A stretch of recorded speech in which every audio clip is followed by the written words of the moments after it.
है कि जो चाहते हैं कि उद्योगों का माहौल ख़राब हो। लोग हमारे मजदूरों को भी गुमराह करते हैं, सीधे साधे मजदूरों को। और इन लोगों के इस समय सबके घरों की हालत, बजट बिगड़ गया।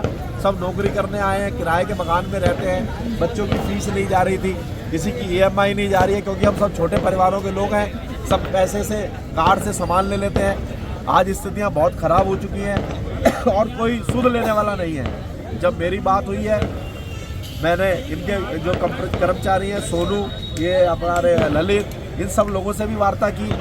फिर मैंने ADM साहब से भी बात की, फिर मैंने ALC से भी बात की, फिर इनके प्रबंधन से भी मैंने बात की। तो जो छोटे मोटा बीच में तनाव आ रहा था, जो छोटी मोटी बातें थी जिस पे इनकी लड़ाई चल रही थी, वो ख़त्म हो गई हैं।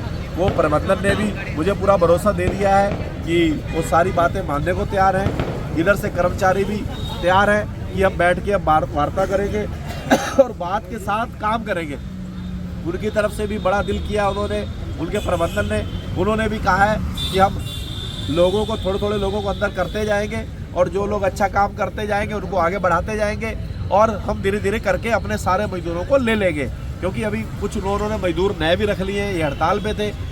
अभी दिसंबर का महीना चल रहा है, दिसंबर के महीने में नई गाड़ी बिकती नहीं है। कुछ प्रबंधन की समस्याएं भी हैं, हम उनको भी समझ रहे हैं।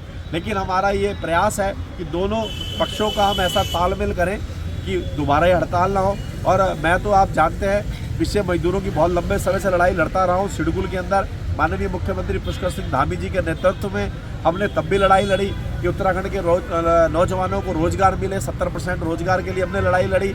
सिडकुल कूच किया हमने धामी जी के नेतृत्व में। और पहले भी बहुत सारी कंपनियां, चाहे HP हो, रेडिएंट हो, गणेश पॉलीटेक्स हो, ब्रिटानिया हो, पार्ले हो, नेस्ले हो, इन सब कंपनियों की स्ट्राइक में भी हम लोग रहे।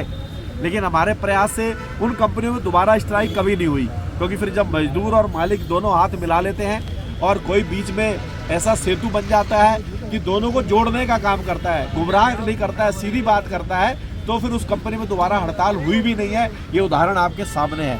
मुझे पूर्ण विश्वास है आज डॉल्फिन की कंपनी के जो मजदूरों ने कष्ट झेला है, श्री हरि की कृपा से आज एकादशी का दिन है और मैं इनके बीच में आया हूं और मेरे आश्वासन पे ये सब बेचारे मजदूर अपना धरना समाप्त कर रहे हैं। मैं मीडिया के माध्यम से ये इनको वादा कर रहा हूं कि ये मेरे एक एक भाई को मैं कोशिश करूंगा कि कंपनी में वापस रोजगार दिलवाऊंगा। जिनके खिलाफ जांच चल रही है सच्ची जांच कराएंगे, झूठी कोई जांच नहीं होगी। किसी के प्रति द्वेष भावना के रूप में कार्रवाई नहीं की जाएगी। जो इनके मजदूर नेता हैं उनको भी मैं अंदर एक एक कराने का काम करूँगा। ऐसा नहीं है कि उन्होंने सबकी लड़ाई लड़ी और बेचारे बाहर हो गए।